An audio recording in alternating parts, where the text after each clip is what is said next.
Assalamualaikum warahmatullahi wabarakatuh. Perkenalkan, nama saya Septiana Dewi Romani. Saya merupakan mahasiswi dari Universitas Mercubuana. Di sini saya akan menceritakan kisah sahabat Nabi, yaitu Zubair bin Awam. Zubair lahir pada tahun 594 Masehi dengan nama Abu Abdullah Zubair ibnu Al-Awam, ibnu Khuwailid, ibnu Asad, ibnu Abdul Uzza, ibnu Qusay.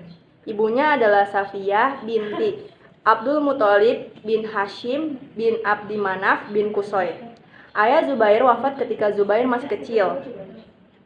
Ia terbunuh dalam perang Fijar. Hubungan kekerabatan antara Rasulullah SAW dengan Zubair adalah saudara ipar. Hal ini disebabkan Asma, istri Zubair, merupakan saudara kandung dari Aisyah. Zubair menikah sebanyak 8 kali dan memiliki 20 orang anak. Kisah sahabat Nabi Zubair bin Awam, sang pengawal setia Rasulullah SAW. Kecintaannya pada Rasulullah SAW dibuktikan melalui pengabdian dan pengorbanannya dalam melindungi Rasulullah dari berbagai ancaman. Dilansir dari tulisan Ummu Bakar, Rasulullah SAW bahkan pernah membanggakan Zubair, sesuai dengan hadis yang diriwayatkan oleh Bukhari Muslim sebagai berikut.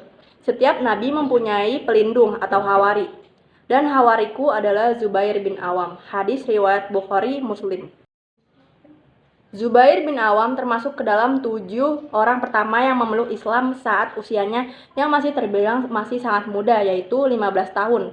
Setelah memeluk Islam, Allah semakin melapangkan rezekinya, dan Zubair pun semakin semangat untuk memberikan hartanya dalam dakwah. Bahkan dalam buku Rod Tujanah, Zubair membelanjakan semua hartanya di jalan Allah hingga ia wafat dalam keadaan terlilit utang. Harta kekayaannya pun didapat dari bisnis yang sukses, dimulai dari latihan, bisnis kecil-kecilan, perjualan, dan sebagainya. Kebaikan Zubair bin Awam dikisahkan dari salah seorang sahabat seperti yang dikutip dari buku Kisah-Kisah Terpuji Asmaul Husna tentang kedermawanan Zubair dalam berjuang di jalan Allah. Sahabat itu berkata, Zubair memiliki 1000 macam kekayaan yang digunakannya untuk berdakwah, namun tidak ada 1 dirham atau 4.000 rupiah pun masuk ke dalam rumahnya. Keberanian Zubair bin Awam dikisahkan saat usia Zubair masih sangat muda, ia pernah mendapatkan siksaan dari orang-orang Quraisy, tepatnya pamannya sendiri yang memimpin penyiksaan tersebut. Ia disekap di dalam sebuah dedaunan lipatan tikar yang dipenuhi asap api, dengan tujuan membuat nafas Zubair menjadi sesak.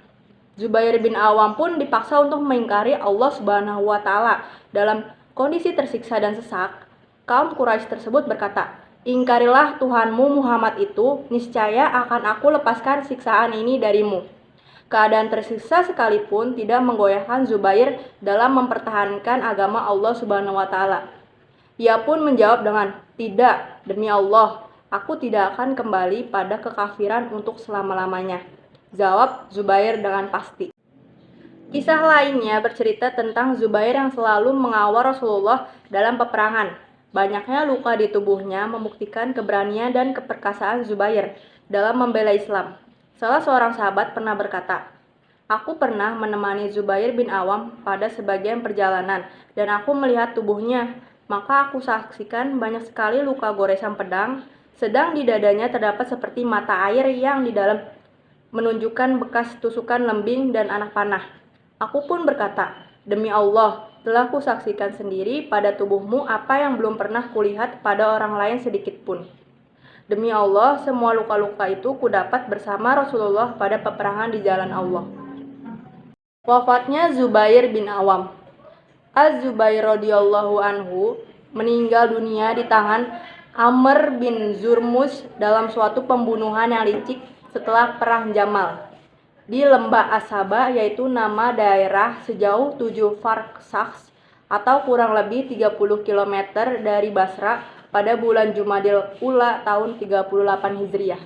Itulah dia kisah dari sahabat Nabi Zubair bin Awam. Semoga kita bisa mendapatkan manfaat dari kisah tersebut. Sekian dari saya. Wassalamualaikum warahmatullahi wabarakatuh.